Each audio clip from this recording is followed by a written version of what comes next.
This video is sponsored by Deep Cut Studios. For a wide range of fantastic gaming resources such as battle mats, dice trays and pre-painted bases, check out the description below.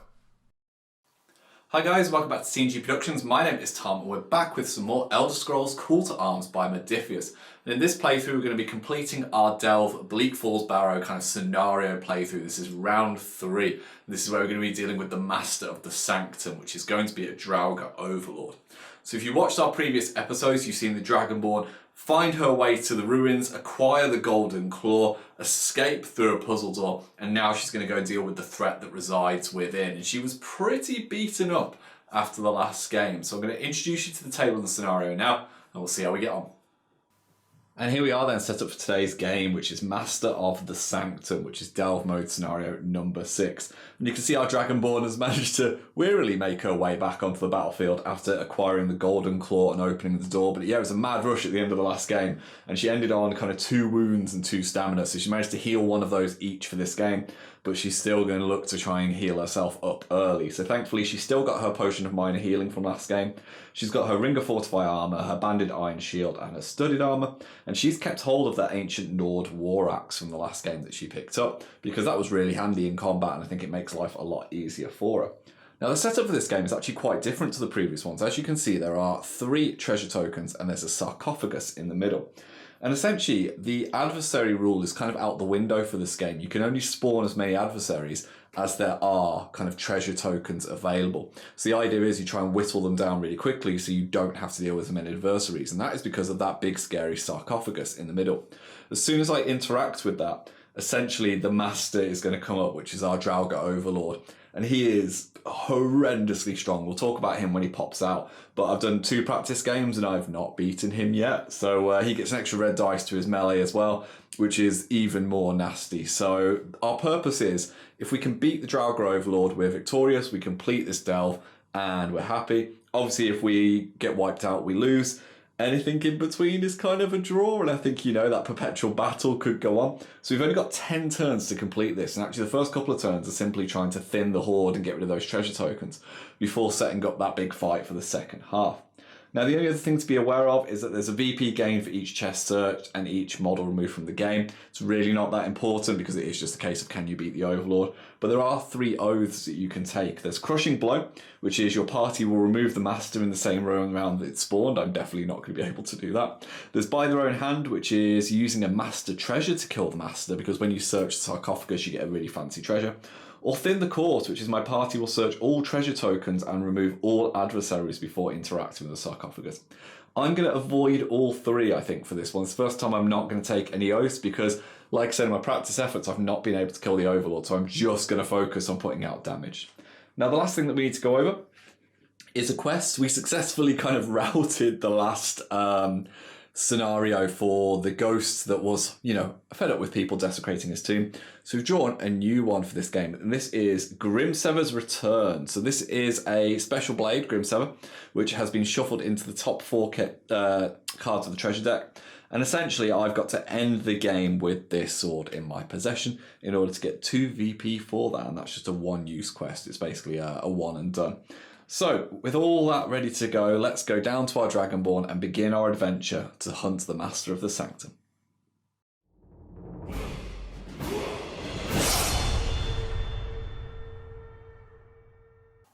And here we are down to Model's Eye view to start the game. So our Dragonborn comes in with her replenished 3 health and she's back up to full stamina, but actually we're going to spend this straight away to make a sprinting action. She's going to boost her move and she's going to go right up to the gates of this sanctum here.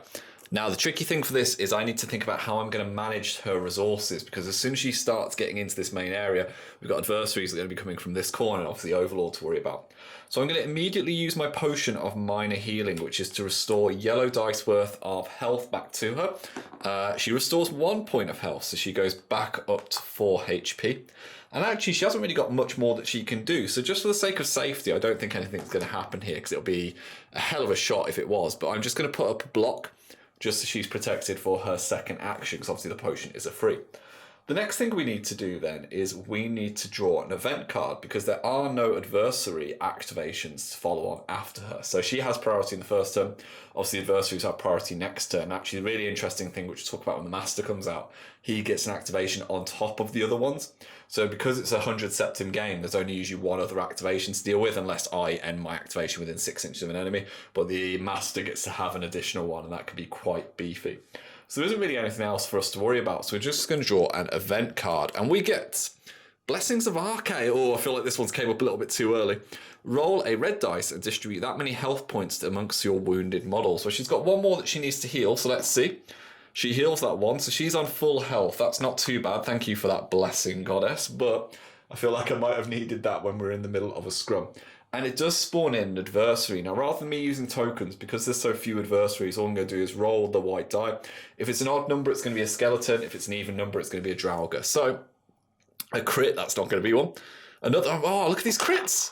An 8, right, an even number, it's going to be a Draugr. So we are going to bring on a Draugr just in the corner of the battlefield off screen. And he's going to make his way in as we go into turn number 2.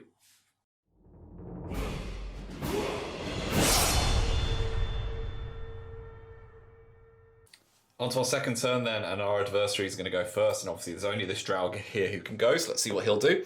He gets the 3 here now. As you remember, he is the Path of Might, and he is also very aggressive. So 3 for him is going to be an attack. So he will boost his sprint because he kind of wants to head towards the Dragonborn, so 9 inches gets him to just the other side of this pillar. And he's unable to declare an attack, so what he's going to do is just throw up his 2-handed block to prepare for her. That was nice and easy. And now she's going to go, so she's going to replenish her stamina point again. And I think she might need to spend it. Let's just pre-measure here. We want to get one of these treasure chests out the way, just to limit the adversaries that come in. So we've got 3 through the gate, 6. Yeah, so I think she's going to spend 1. And obviously she'll lose her blocking to make a sprinting action. Just this treasure chest here, and she is going to loot it to see what is inside. Now, because she's an adventurer, she can search for free, which is really good. So let's just pull this aside and let's see if it's locked or not. So it is not. That is good news. So we are going to search this treasure token and see what glorious things it holds. Now, obviously, we have to check to see if it's trapped or not. It's not, that's good. So she's just going to draw 2 cards because she is a treasure hunter. I'm really glad that she's leveled up for this. So we get 1 card here, which is a Potion of Plentiful Magicka, and a Sweet Roll. Discard this card as a free action. Take an endurance test. If passed, restore health. Well, the Sweet Roll might be good. Might be good. I'll take it. So that's a free action. So actually, she's still got 1 left because she sprinted and searched. I think we're just going to go with the failsafe here, and she's just going to continue to keep blocking with her shield, just in the eventuality of bad things happening, which we don't foresee. So that is going to lead us to the event phase then. So let's draw a card. We get Evasive Maneuvers. You may choose one of your models engaged with an enemy. No one is. That can move up to 3 inches. The model may not end its move. If there is no eligible models, draw another card. Okay, nice and easy. Let's draw another card. We get Secret Path, Secret Tunnel. Choose 1 friendly model that isn't staggered or incapacitated. That model may immediately move up to 6 inches, ignoring terrain and other models, and may not end its move in contact with an enemy or impassable. So that's really good, right? Definitely going to be taking that because we want to try and whittle through these treasure chests. So I think I'm going to lose my shielded block here because I am technically moving. So I'm just going to mosey the Dragonborn back behind here. And she'll lose that. However, it does spawn in an adversary. It's the same again. Odds, it'll be a skeleton. Evens, it'll be a Draugr. We get a 5. That's an odd. So a skeleton is going to pop up. Let's just spawn it in down in the corner here. But obviously, it won't be able to activate this turn because that has already gone. And that's not too bad a start at all. And we've now hit the limit of how many adversaries aside from the Master can be out because we've got those 2 treasure chests. So I think we're going to try and hunt another one down this turn and then maybe see if we can kill a Draugr.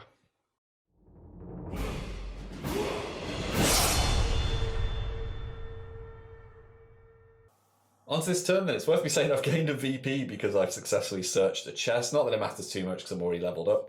And yeah, I'm going to be interested to see which adversary goes after me here. I'd rather it be the Draugr so I can deal with that one. The Skeleton I'm really not that bothered by because they tend to be quite cautious anyway because it's in their nature. So, Dragonborn's up first. She has initiative. She's simply going to move 6 inches to here. She gains her stamina back. We need to remember we keep hold of these because I feel like they're going to be important for boosts in a bit. And she's going to search this treasure chest. So let's just see if it's got anything in it. It does not. Oh, she's doing very well so far. You watch it be the third one now. That'll be like impossible for me to open. So we do need to see if it is booby trapped.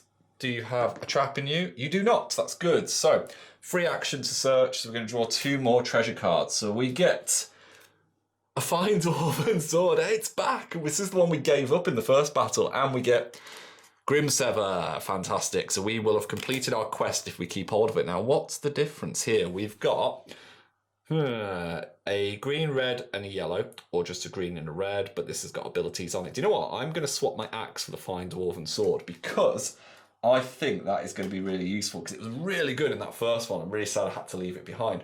So again, that gains us a second VP because we have managed to search a treasure chest, and actually it will lead to another 2 at the end of the game because we've got our quest item. But again, that was a free action, so we've got something else to do if we want. I think the Dragonborn is just going to play it safe, and she is just going to pop up her shield to keep herself protected. Now, she hasn't ended her activation anywhere within 6 inches of an enemy, so we're going to see which one of them go. And again, rather than using a token, I'll just do odds for the skeletons, evens for the Draugr to see who goes. It is evens. It's going to be the Draugr. So what are you going to do, fine sir? You get 2 with the swords. That is going to be Path of Might. That would be a move, and then an attack at the end if he can. So are you within 9 inches of Lady Dragonborn? You are not. So he's going to sprint up to here, and then he's simply going to pop up his 2-handed block again as I tip him over. So that will be the adversary activation. So the skeleton is just going to continue to hang out in the corner here off screen. And there's nothing really else we need to worry about. I feel like Dragonborn and this Draugr here are gearing up for a face-off. So let's draw an event card and see what we get. We get Ancient Riddles. Place a puzzle objective token on the gaming area no closer than 8 inches to any player controlled model. And it would spawn in an adversary, but obviously we're at the maximum now. We're actually above it because we've only got 1 treasure chest left. So, puzzle token within 8 inches, or not within 8 inches, just outside. Let's put it here. There's a nice little circle in the gaming mat here. So we've got a puzzle token, which again, if we get near that, we can try and solve it. It's additional VP, which doesn't hurt at all. I think that is everything for this turn.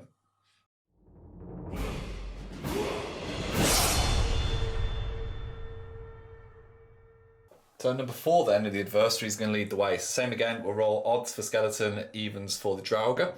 We get, oh god, these crits that I'm rolling. We get an even number, that's going to be the Draugr. What are you going to do? You are going to get the Oblivion symbol, which is going to be to move and attack. So he will drop his shielded here as he walks in, and he is going to move and attack my poor defenseless Dragonborn. So these guys, as you know, are pretty tasty in combat. They get a green and a black added to their dice, and of course they tend to spend their stamina for like a powerful strike, which would stagger me if it goes through, and adds a yellow die to it.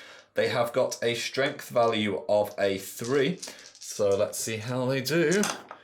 An 8 at -2 is going to go to 6. It does not go through, which is lucky because that would have been a hefty amount of damage there. So that fails. And our lovely Mr. Draugr has activated, which means the skeleton doesn't come in. And actually, with our blocking, we would have been all right because we've got pretty good defense with 3 yellow with that. Anyway, the Dragonborn is up, so she is going to have to go. So I think she is going to put this new Dwarven sword to good use. So I'm going to have to try and kill this guy. So let's spend our first action to declare an attack. So she has got, what do we say it was? A red, a green, and a yellow on her Dwarven sword against her strength of a 6. She's got Banish the Wicked, which is a green and a yellow added on top. She gets a yellow because of Armsman. Oh, so it's going to be a bucket of dice. And do you know what? I'm going to spend a stamina for a precise strike as well to add a green to it. She really wants him dead. So, strength value of 6, which is what we're looking to roll under. Let's chuck them here. We get an 8 at -1 billion. So that's not too bad. So that's all successful. The Oblivion symbol doesn't do anything for us, but we have currently got 4 points of damage that are going through to that Draugr. So it has got a defense value of simply a yellow dice, so I don't think it can ever block this, but no, fails, and she eviscerates him and removes him from the game, which actually gains us another VP, so we're up to 3 now, which is not too bad at all. So let's have a think now. Do we want to go and interact with this crypt, or do we want to go and search? You know what, I think we just search the treasure for now. So am I within 6 inches of it? Just about, I think, very tippity edge. If not, I can spend the stamina, but it's fine.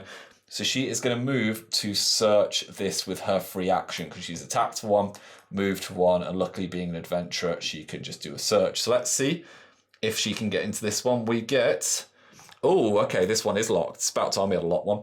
So it's either 3 if we want to do a strength check, or a 1 if we want to use our agility, our lockpicking, which I think is what we will do. So we need to take a lockpicking check, and it's modified by this kind of 1. So essentially, she's got an agility of 4. We need a 3 here to be able to unlock it.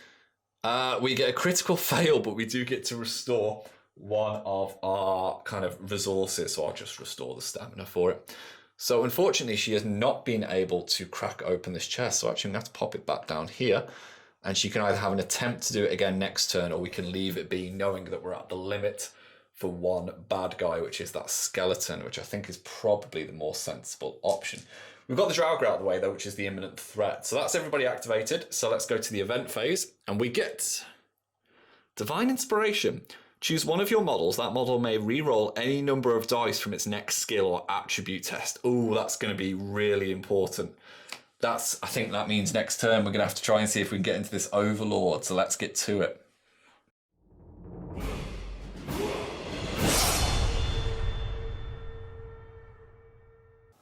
Turn 5 then, I really want to search this chest again, but knowing that I've got the rerolls, I think I've got to go for the crypt. So the Dragonborn is going to go, seeing as she has priority. She's going to move 6 inches just to this position here, and then she is going to try and open this crypt. Now, it says that we should treat this crypt as if it's an open master chest, but it also says an interact action. Interact isn't a thing in this game, it's not really named, so I'm going to presume she can search this for free because she's a treasure hunter and it's treated like a master chest. So, let us search and see who comes out. She has a little rummage around the crypt and she hears something shuffling, and a big angry overlord pops out, and he is not best pleased at having his final resting place kind of desecrated here by the Dragonborn. So, what the rulebook says that we do with this quest is that we actually draw master treasure tokens until we find a weapon, and we get to have that weapon. So, let's see what we get. Potion of ultimate healing, no, that would be awesome though. Deadly poison, no. A Draenheart sword, okay, so these get discarded, so we'll put them at the bottom. The Draenheart sword then, it's not as good as our fine dwarven sword actually, but it does have absorb stamina and enchanted. Oh, see, this is where it's like if you take this and you kill the adversary with it, that would be good. I'm just going to pocket that. I'm not actually going to equip it. I'm going to keep my fine dwarven sword because I feel like the maths might be in my favour. I'm not entirely certain.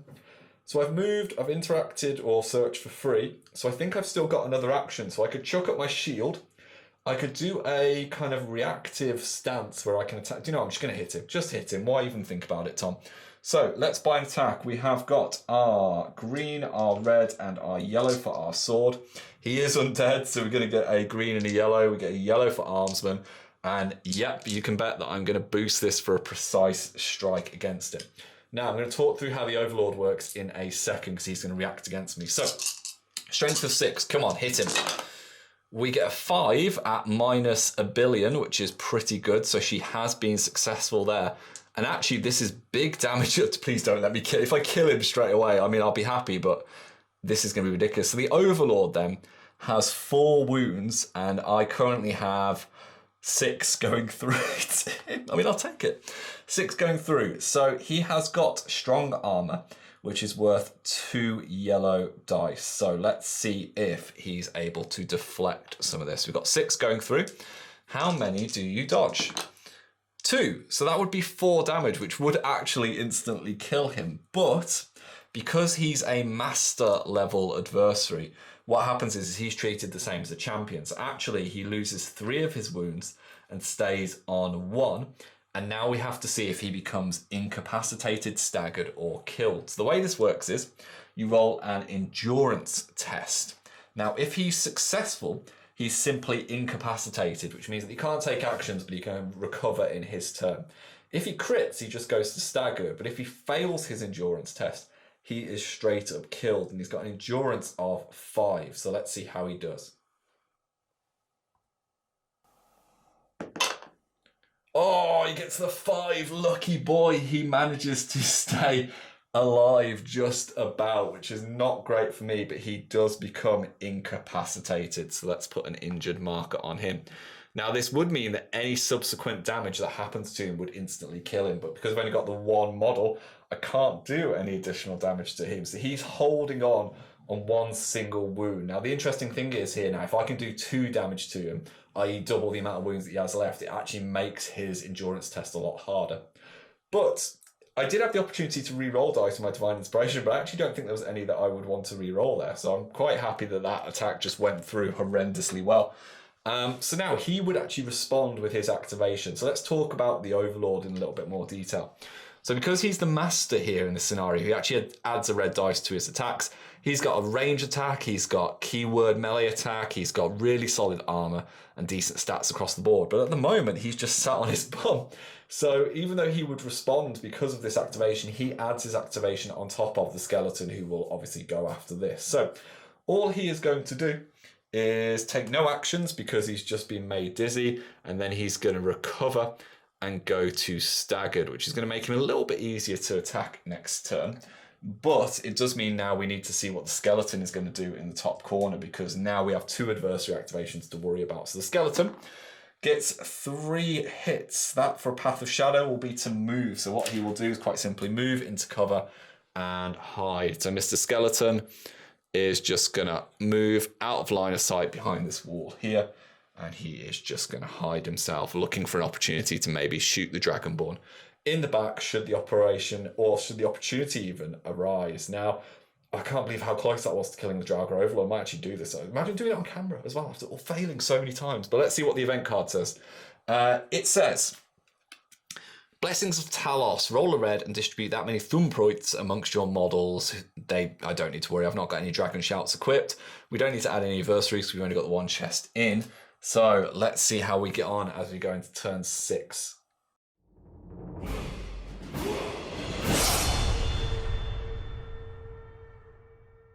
Turn number 6, and it's worth me saying actually that neither player controlled this, so I didn't have to roll for the initiative test to see if I could solve it.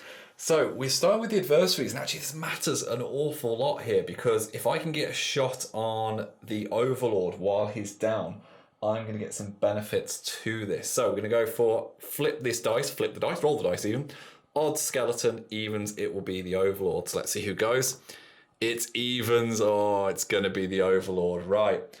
The Overlord goes. He's in combat, so he's just going to immediately attack the Dragonborn, and he hits like a ton of bricks. So he's going to be using his sword, which is pretty tasty in melee. It is a green and 2 yellow die to start with, but of course we add a red because he's the master of the Sanctum.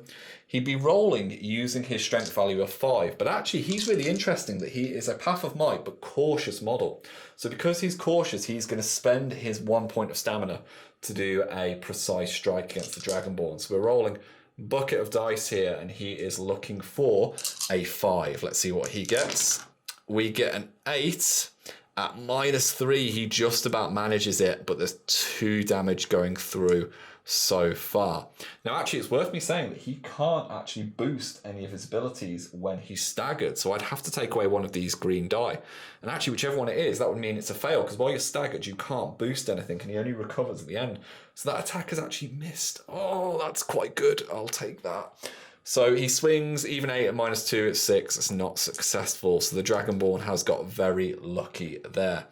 Now his second action would be wasted at this stage. So he would now recover. And at this point, he would now lose that staggered and flip it to being unaffected. So I think the Dragonborn got very lucky there, that even though she didn't kill him in one fell swoop, she did enough damage to him. So she's going to go. She'll replenish her point of stamina, but I think we can guess what's going to happen here. She's going to spend it for a precise strike back at him. See if we can finish the job here. Now we've got the advantage. So we've got a green, a red, and a yellow for our sword. We get a yellow and a green because of Banish the Wicked against Undead. We get a yellow because of Armsman because we're upgraded. And we get a green die for a precise strike. Looking to beat our strength of 6. We get a 7 at minus all of it, so it definitely hits. That's been lucky. And then we have, oh, it's big on the red dice, 3, 4, 5 damage going through, and the Dragonborn symbol would restore that point of stamina that we spent. So remember what I said here, if he doesn't block enough damage here, he is going to actually have a harder endurance test. So he has got a defense of 2 yellow, and he's looking to block 5 points of damage that are coming through, otherwise it's going to be very difficult for him. So he blocks 2, so that's still 3 damage going through, which means that this is an overkill. It does more damage than he has left. So his endurance test is actually going to be made harder by 2, which means it's going to add 2 to that test. So actually, rather than rolling under an endurance of 5, he's really going to need a 3 here for this to be successful. So can she kill him?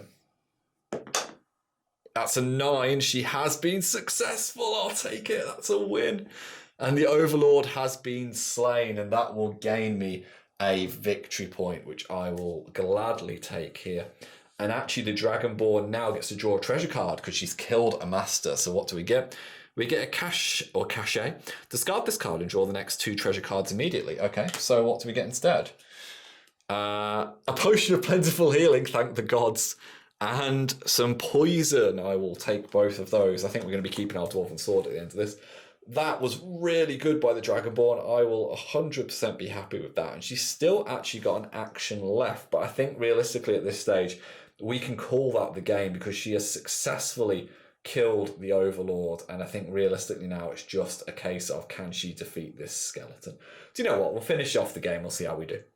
So let's draw an event card then. We get... What was that? If the adversary rules are in effect, choose a point within the game area within 6 inches of one of your models. The adversary spawns from that point instead of the table edge. Do you know what? I'm going to have him spawn in, even though we've only got the 1 chest. So let's see. We're going to bring in either a skeleton or a Draugr. We get an even number. It's going to be a Draugr. Anywhere within 6 inches. So do you know what? I'm going to have him spawn in just here because I feel like the Dragonborn is going to finish the job here. She's going to go out swinging. And actually, at the end of this turn, we are within 3 inches of the puzzle, so we do control it. So we need to make an intelligence test here. Let's see if she's successful with her mighty intelligence of 3. No, 7. She fails miserably with that, but that'll bring us to the end of this turn, and we'll see how she can go as she tries to clear out the rest of this crypt.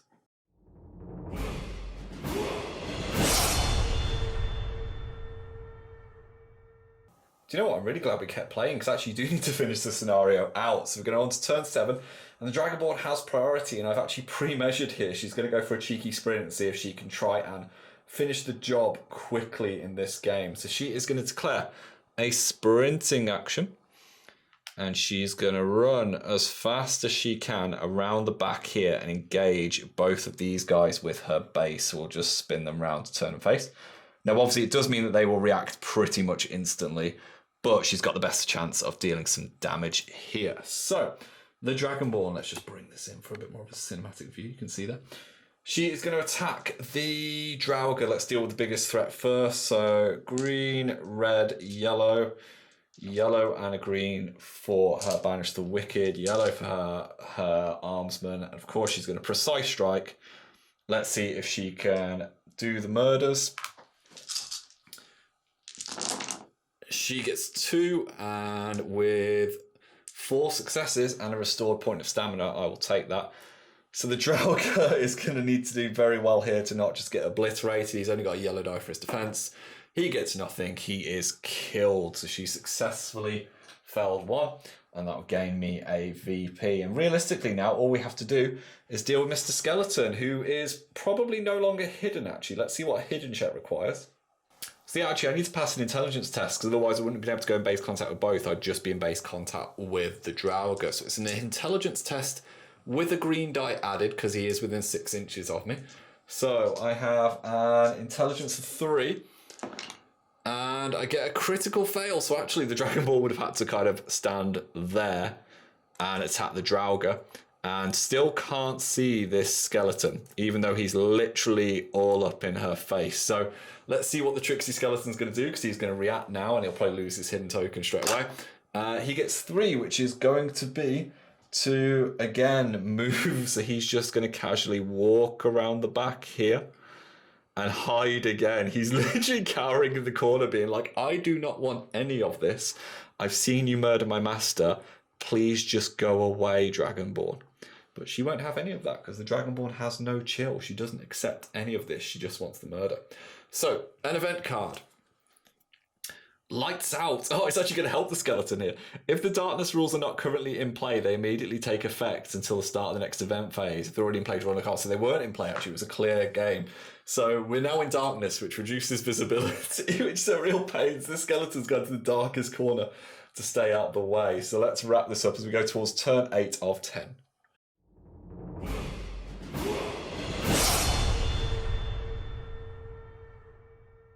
So you can just imagine the Dragonborn just screaming at this skeleton, be like, you coward, fight me!